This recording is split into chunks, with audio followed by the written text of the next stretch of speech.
Coach और captain के बीच में काफ़ी सारे डिफरेंस ऑफ ओपिनियंस है। Coach wants Sundar to play in the playing 11 but Shubman Gill शायद इतना कन्विंस नहीं है सुंदर को हर मैच पे प्लेइंग 11 में खिलाने में। आप देखने जाओ तो ये बहुत इंपॉर्टेंट सीरीज है considering the last home series which India played. So for qualification perspective this series is very important. अगर हम इंग्लैंड का परफॉर्मेंस देखे जहाँ पे उन्होंने 500 रन बनाए थे तो ही can be considered as a pure batter now. Bowling तो चलो वो पार्ट टाइम डाल देंगे, वैसा बोल सकते हैं हम। पूरा प्लेइंग 11 डिस्कस करते हैं तो openers I guess pretty much fix Yashasvi Jaiswal और केएल राहुल। नंबर 3 पे साई सुदर्शन खेलेंगे। सीरीज में भी आगे आने वाली 3-4 सीरीज में Sudarshan will be there number 3। Yes, number 4 जो हमारे कैप्टन है शुभमन गिल वो खेलेंगे। नंबर 5 एक्चुअली बहुत ट्रिकी पोजीशन है अभी फॉर सिलेक्शन पर्सपेक्टिव कि आप देवदत्त पडिक्कल को खिलाओगे, जुरेल को खिलाओगे या जगदीशन को खिलाओगे। But for me the first chance will go to Devdutt Padikkal at number 5 and at number 6 Dhruv Jurel will come in and after that at number 7 Ravindra Jadeja, vice captain of Indian team. yes. जाते I think hardly I don't think Jadeja 2 साल से ज़्यादा खेलेगा अभी। he will definitely retire after the next WTC cycle। शायद अगर किसी series में शुभमन गिल इंजर्ड हो जाते हैं तो may be Jadeja can get but वो भी वाइस कैप्टन इसलिए बने हैं क्योंकि ऋषभ पंत नहीं है, नहीं तो अपने वाइस कैप्टन ऋषभ पंत ही हैं, तो मतलब उनका एब्सेंस होता तो ही वो वाइस कैप्टन बने। सो नंबर 7 पे रविंद्र जडेजा, नंबर 8 पे सुंदर, इधर सुंदर और अक्षर पटेल। नहीं आई थिंक वो सुंदर ही होंगे because like I said England tour पे परफॉर्मेंस इतना अच्छा था तो टीम उनको डिमोटिवेट नहीं करना चाहेगी।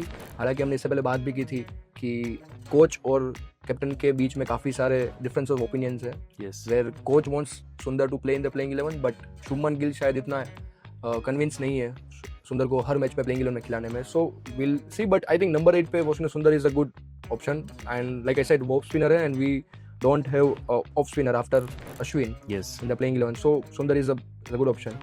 एंड नंबर 9 पे कुलदीप यादव, नंबर 10 ऑब्वियसली जसप्रीत बुमराह और number 11 Mohammed Siraj. Workload manage करने का अगर कुछ रहता है तो फिर प्रसिद्ध कृष्णा नहीं, बट इसमें कोई पॉसिबिलिटी है कि अगर हम देवदत्त पडिक्कल को ना ले और उनकी जगह पे अक्षर पटेल खेले, can we go with 4 spinners and 2 fast bowlers? क्या ये पॉसिबिलिटी है?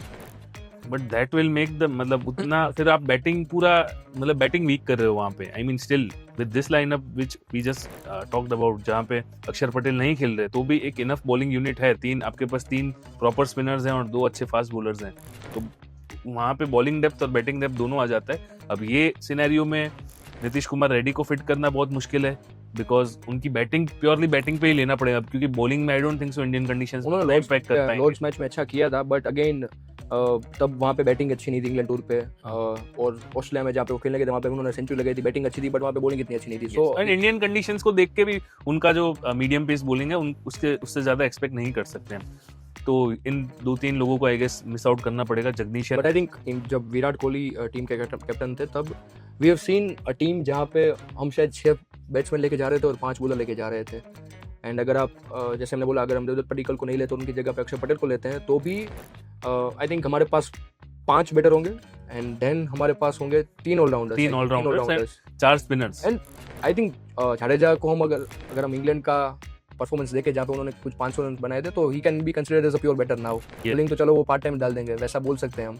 सो आई थिंक अगर ये कुछ टीम करती है नया, वी आर सीइंग गौतम गंभीर के काफ़ी छेड़छाड़ कर रहे हैं बैटिंग पोजीशंस में, तो अगर शायद एक या दो पहले हो सकता है इसमें ट्राई करे, इसमें हो सकता है कि पडिक्कल को ना लेके अक्षर पटेल को ले ले या फिर I will be very surprise Nitish Kumar Reddy की जगह बन जाती है किसी तरीके से या जगदीशन की जगह बन जाती है किसी तरीके से। बिकॉज वेस्ट इंडीज की टीम हमने देखी है अभी रिसेंटली ऑस्ट्रेलिया के सामने जो उनकी सीरीज हुई थी, they got all out for 26 run I guess. So उतनी कोई डोमिनेंट टीम है नहीं, उतनी प्रिपेयर टीम नहीं है, इतना चैलेंजिंग नहीं है। So we just have to you can say Indian team के लिए एक बहुत अच्छा मैच सिनेरियो होगा जहाँ पे दे कैन एक्सपेरिमेंट ऑल्सो और एक अच्छा मैच टाइम मिलेगा प्लेयर्स को भी बिकॉज उसके बाद साउथ अफ्रीका आने वाला है। South Africa obviously is a champion team, so this would be a very good match time and experimenting time for the team, so it a good series to look forward to. देखते हैं that if Gautam गंभीर does something new and वो 5 batter और 6 bowler के साथ अगर जाते हैं तो it will be interesting. And I think series के बारे में कुछ आई डोंट थिंक हमें कोई डिफरेंट रिजल्ट देखने को मिलेगा। इट विल बी 2-0 बट देखना यही है कि मैचेस जो है वो 4 दिन में खत्म होता है कि 5 दिन में या फिर 3 नहीं, बट आप देखने जाओ तो ये बहुत इंपॉर्टेंट सीरीज है considering the last home series which India played. और आप ये भी देखो कि WTC साइकिल में होम सीरीज जीतना बहुत बहुत ज्यादा जरूरी है, बिकॉज अवे सीरीज में you are the result is not guaranteed to be in your favour, but home series में अगर आप एक अच्छा एफर्ट पुट इन करते हो तो रिजल्ट काफी हद तक आपके फेवर में जा सकता है. So for qualification perspective this series is very important.